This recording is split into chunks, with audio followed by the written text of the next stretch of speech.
in centralized government. As we know very well, unitary and which is nowadays Ekatmak Vyavastha in Nepali. And in that system, that the power, especially political power, it resides in central government. In contrast with federal state, in unitary state, central government commonly delegates authority to sub-national units. Especially in unitary system, the power delegates by central government to sub-national units, which are nowadays like many years back. So we can say that before federalism we have got the system of Anchal, Jilla, Nagarpalika, Gaon Vikas, like that, and those are called sub-national units in unitary system. And channels policy decision down to them from implementation. A majority of states are unitary systems. A majority of states are unitary system. In the world, in fact, most of the countries have unitary systems. Most of the countries. I think more than 170, I think.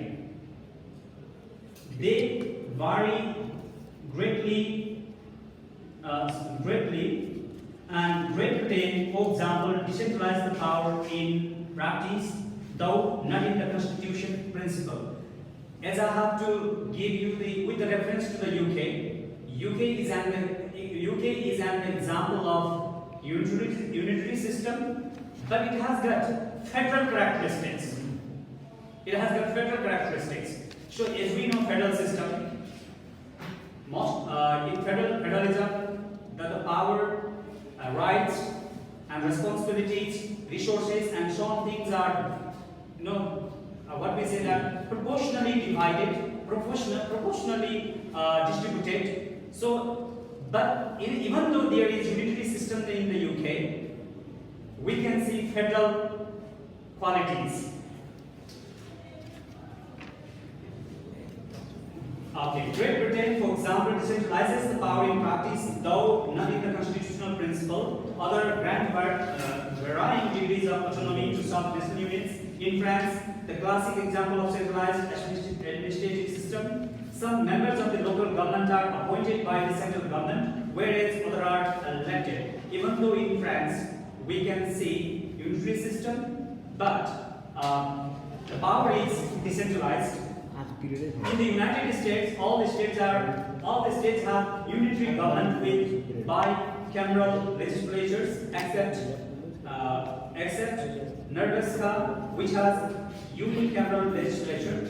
So, as we know very well about the United States, so actually we can see here the best example of federalism. But all the states, except one state, have got unitary system in the state, except one, and they have got bicameral, the Dvishatanamak Vyavastha in each state. All local government in unitary states are subject to central authority. So, subject to central authority, especially unitary system, or mostly sub-national units are somehow, somewhere responsible towards central. A unitary state or unitary government is governing the system in which a single central government has total power over all of its other political subdivisions. A unitary state is the opposite of federation or federal system, where governmental power and responsibilities are divided. In a unitary state, the political subdivision must carry out the directives of central government but have no power to act on their own. So this is the very specific characteristic of unitary system. In unitary system, the directives, especially Nirdeshana, which are made by or which are instructed by the central government, should be abide by sub-national units. This is the very specific characteristics of this system, and I have written here some key takeaways of unitary system. In unitary state, the national government has total authority over all the country's other political subdivisions. I told you in the beginning as well. So, national government has total authority, complete adhikar. right? And over all the sub-national subdivisions, unity states are the opposite of federation. It's very clear, unitary and federal, completely opposite words, in which governing power is shared by the national government and its subdivisions. But national government has got more power than subdivisions. The unitary state is the most common form of government in the world. As I told you, the majority of the states in the world are unitary. They have the unitary system. Actually, I have mentioned here the data is here. According to the data, 193 member countries of the United Nations. Among them, 165 are unitary states. Actually, the data I collected is not the first-hand data; it's a secondary data which I collected from Google, one of the best resources for students. The United Kingdom and France are two well-recognized examples, as I told you in the beginning. Well-recognized example of the word unitary system. The best unitary system you can see in United Kingdom and France. Now, as I have to mention the reference to the UK, and I have written some information about United Kingdoms. United Kingdom, which is known as the UK, and many years back it was known as the Great Britain. The Great Britain is composed of countries of England, Scotland, Wales, Northern Ireland. Last time when I was going to internet, and I came to know that why this is United Kingdom. It's the United Kingdom because of, see, there are four countries together. England, many years back it was known as Engels land, the land of Engels, Jews and Saxon. As far as I studied English literature in my bachelor's degree, the England, which is called, actually many years back it was called Engels land because there were very specific ethnic group used to live over there, even till today. Angles, Jews, and Saxons. And that's why that land is called Engels land, but later on, in course of time, it has become England. And as I told you in the beginning, that why it was united, because composed of four countries: England, Scotland, Wales, Northern Ireland. That's why we can see that. Look at their flags, you can notice very easily. While technically constitutional monarchy, let me tell you something in Nepal. And when there was, second people's movement was going on, and many people used to talk about Khopi ka Raja. Khopi ma basa, janta ko dieko mano khao, daya baya na kara. Right? And it's very interesting slogan as well. I was in Janakpur, and when the movement was going on, they had a slogan. Actually, against the palace, Shade gale darbar mein ek dhakka aur do. It was very beautiful slogan. Still, I remember. Sometimes what's there in the name? There is something in the name. So something, what is there in the slogan? There is something in the slogan. Shade gale darbar mein ek dhakka aur do. Later on, what happened? King has to be dethroned by the people's movement. But in the UK, technically there is the monarchical system.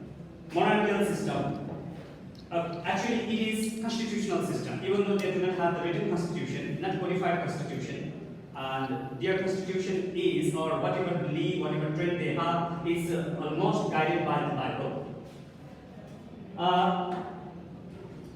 The UK functions as a unitary state with total political power held by the Parliament, the national legislature located in London, England. As far as we are the students of political science, and as far as most of the countries believe that England is the mother of democracy and mother of Westminster parliamentary system. And the parliament, actually the total power, political power held by parliament, and which is located in England, right? And while the other countries within the UK each have their one government, they can't enact laws that affect any other part of the UK, nor can they refuse to enforce the law enacted by Parliament. My dear friends and my respected sir, unitary state federal characteristic, see the title of my seminar paper, with reference to the UK. As I told you before, the UK is composed of 4 countries: England, Scotland, Ireland, and Wales. Actually, the Parliament of UK has got the total power, but rest of the countries have their one parliament as well. That the power is completely distributed or delegated. That's why we can see here some specific characteristic of federal system in unitary system. That's why UK has got unitary system and has got the very specific character of federal system. Okay, well, now I would like to tell you that England, the UK, and France are the best example of unitary system. Now you may have got the question that what about the France? Because I have written some information about it as well.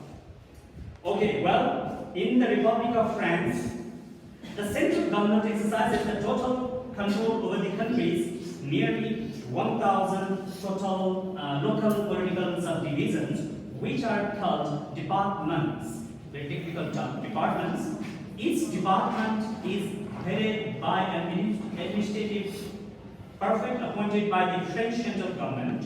While they are technically governments, France's regional department exists only to implement the directives issued by the central government. My dear friends, I would like to read once again so that you could understand and you could be informed about France. In the Republic of France, the central government exercises total control over the country's nearly 1,000 local political subdivisions. There are about 1,000 subdivisions, and those subdivisions are ruled or controlled by central government, which are called departments. Those 1,000 subdivisions are called departments. In English, simply a department, which it may refer something else, but politically they are called departments. Each department headed by an administrative prefect appointed by the French central government. Many years back, you may have heard about Anceladis in Nepal itself, and those Anceladis were used to appointed by central government, I think, right? The same system over here. French central government, while they are technically government, it sounds like government, looks like government, acts like government. France's regional department exists only to implement